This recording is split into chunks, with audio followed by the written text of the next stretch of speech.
Sem comparar um jogador ao outro, de característica mesmo, o PP tem algum substituto que possa o suprir da maneira que ele faz? Obrigado. Boa noite a todos. Num grupo é difícil de você ter dois jogadores semelhantes. Um vai ter uma característica, o companheiro da posição vai ter um outro tipo de característica, entendeu? Não que eu quero ser do mal, no meu entender, ele foi bem, da mesma maneira que ele foi bem na última quarta-feira. Só que são características diferentes, mas a gente não pode botar a desculpa da derrota no nosso jogo hoje, porque a gente não tinha o PP. Eu já falei com o grupo, tem que ter aquela atenção, tem que estar ligado, focado desde o primeiro minuto. No primeiro tempo a gente entrou um pouco dispersos, e infelizmente nós tomamos 2 gols que não poderiam ser tomados.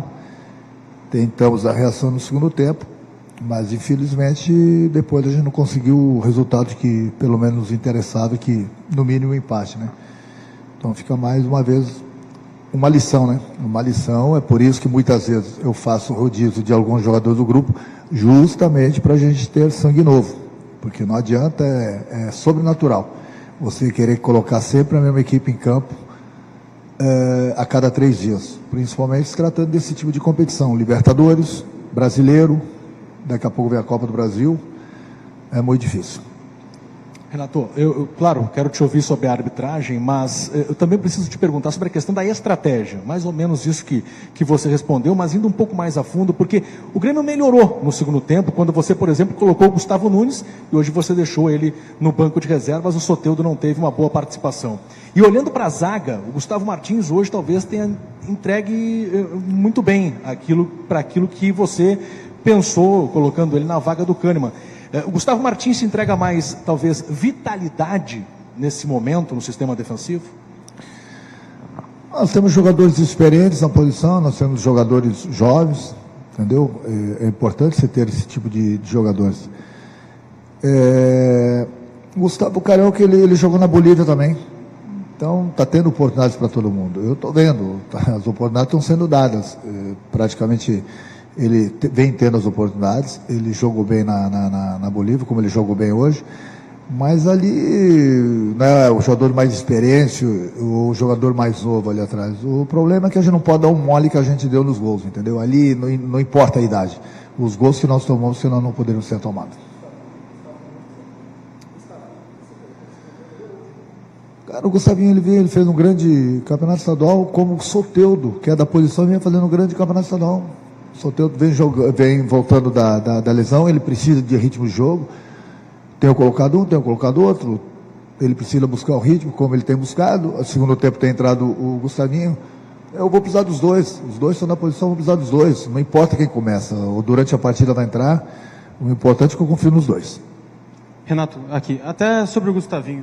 Na sua coletiva após derrota para o Huachipato na estreia da Libertadores em casa, você falou que as comemorações do Campeonato Gaúcho, elas foram a mais. No meio da semana acabou vazando uma foto do Gustavo Nunes e também do Natan Fernandes em uma festa. A ausência do Gustavinho no time titular e também do Natan, por consequência, tem relação com as comemorações e também com essa foto deles vazada e as atitudes dos garotos? Não tem, mas eu não vi essa foto. Essa foto é de quando?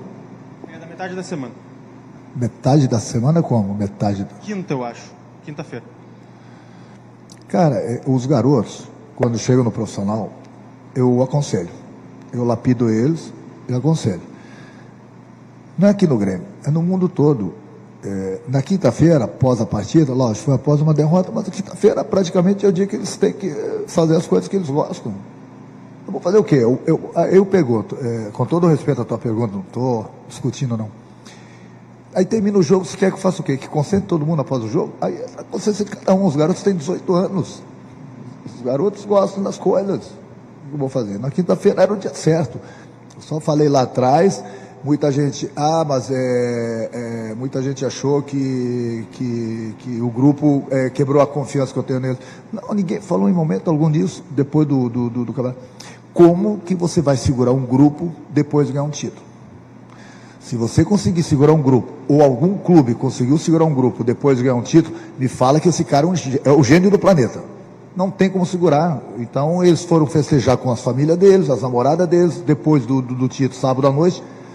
uma coisa normal.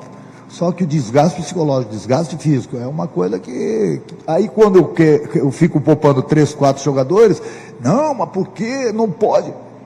Eu nem vou citar os clubes, mas tenho visto entrevistas de outros grandes técnicos que estão poupando jogadores. Justamente que tem mais ou menos, estão falando a mesma coisa que eu. E olha o grupo deles. Aí eu não posso poupar 3, 4 jogadores. Aí eu botei o PP queria jogar o jogo da Libertadores. Eu falei que não, porque ele estava bastante desgastado, poderia machucar. Botei ele para jogar o segundo tempo. Sentiu. Então, quando vocês forem criticar o treinador, não poderia ter poupado. Sim, poderia sim. A não ser que eu tenha 45, 50 jogadores, assim, num nível muito alto. Aí tudo bem, porque eles são humanos. A cada 3 dias, uma competição, é uma final. O Campeonato Brasileiro é uma final, cada rodada. É uma final, cada jogo da Libertadores. E daqui a pouco vai ser uma final na Copa do Brasil, que é mata-mata. Como que um treinador vai colocar sempre o mesmo time em campo? Aí é demais. Essa pergunta eu espero que não tenha mais que responder.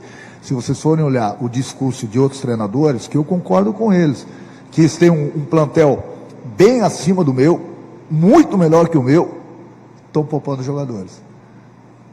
Bom, aí fica a critério de cada um. Renato, tudo bem? Beleza. Você está há algum tempo no futebol, aí mais de 40 anos de futebol, né? Há uma semana você estava comemorando aí o heptacampeonato gaúcho. E de uma semana para cá, você sofreu 2 derrotas, uma que complicou um pouco a vida da equipe na Libertadores e hoje na estreia do Brasileiro, que está apenas começando.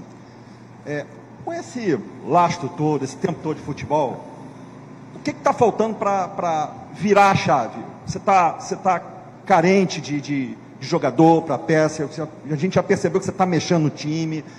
O que está faltando para você que é experiente, enfim, jogador, treinador, enfim, o que está faltando para o Grêmio voltar aí a retomar os momentos vitoriosos? Eu concordo com tudo que você falou ali, mas é lógico que ninguém gosta de perder. Nós perdemos o jogo em casa da Libertadores, que não poderíamos ter perdido. Perdemos o jogo hoje na estreia do Campeonato Brasileiro. Tem algumas coisas que eu sei o que está acontecendo, mas isso eu converso com o meu presidente, converso com o meu vice-presidente, converso com o meu executivo. Essas coisas a gente tem que conversar dentro de 4 paredes. Ninguém gosta de perder.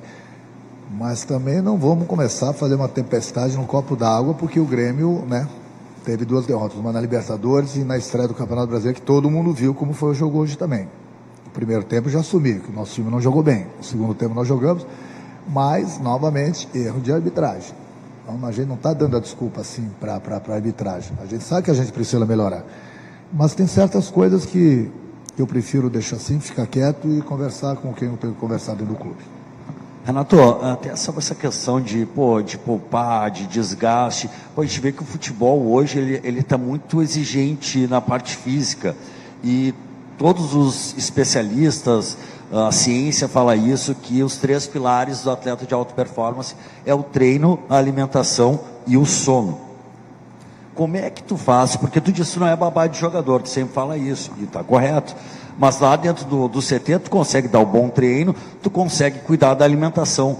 Como é que se trabalha com um jogador de futebol que tem todas essas maravilhas que a vida dá para o jogador de futebol, ele conseguir entender que o descanso é fundamental para ele, principalmente num calendário tão apertado que nem o nosso? Mas aí é que eu falei, a gente mostra o melhor caminho, a gente aconselha, a gente fala, e é na consciência de cada um. Eu não posso terminar um jogo, 3 dias depois ter o próximo jogo, concentrar todo mundo. O cara tem que ser responsável lá fora. Ele tem que ter responsabilidade. Eu já conversei com o grupo, inclusive hoje, após a partida, exatamente sobre esse tema. Eles precisam se cuidar mais. Ou se cuidam, ou 2 dias antes de cada jogo vai ter concentração. É o que eu posso fazer. Eu não posso botar um segurança atrás de cada jogador. Ou ele é responsável, ou vai ficando para trás. O que eu posso fazer? Mas eu não posso fazer. Concentrar eles eu posso. Então cabe a eles. Agora eles estão avisados, já sabem que precisa pisar no freio. Ganharam um campeonato importantíssimo para o clube, o hepta, entendeu? Foi muito importante. Mas o futebol é o seguinte, tem que virar a página, porque no próximo jogo, como já aconteceu da Libertadores, do Brasileiro e daqui por diante, esquecer o time. Esquecer que a gente vai continuar sendo cobrados da mesma forma que nós estamos sendo cobrados no início do ano. Agora, Renato, os reforços vão chegar, claro, esse elenco vai ganhar alguns nomes, principalmente na metade do ano, com a reabertura da janela. Mas você não teme que possa ser tarde demais? O início na Libertadores já não foi dos melhores e o Campeonato Brasileiro vai estar em disputa até a metade do ano. Você consegue manter o Grêmio na disputa do Brasileirão até a metade do ano com o que você tem na mão hoje? Ué, eu não sei, eu trabalho para isso, né? Mas a gente conversa bastante sobre contratações. Aí eu faço até essa pergunta para vocês, que não é o trabalho de vocês, mas cadê os jogadores? Contratar por contratar, tá cheio de jogadores que se oferecem. Eu mesmo recebo várias ligações de empresários, o executivo recebe, o vice-presidente recebe. Mas trazer por trazer, não adianta. Daqui a pouco você está com 60 jogadores no plantel e alguns que não estão resolvendo o teu problema. Que a gente precisa contratar, é lógico, eu já falei isso durante o campeonato estadual. Nós estamos atentos, nós estamos trabalhando quanto a isso. Mas é difícil contratar. Ou por falta de dinheiro, que muitas vezes o jogador é caro, ou principalmente por falta de jogadores no mercado. Hoje qualquer jogador, se fala em 4, 5 milhões de euros, se fala em 700, 800 mil por mês. É inviável. Para o Grêmio é inviável. Tem clubes que, se conseguirem pagar isso, tudo bem. E mesmo assim está difícil de conseguir os jogadores. Quem tem dinheiro, bom dinheiro no clube, vai às compras. Quem não tem, o que eu vou fazer? É o grupo. Mas a gente sabe que a gente precisa de reforços. Deu? Obrigado.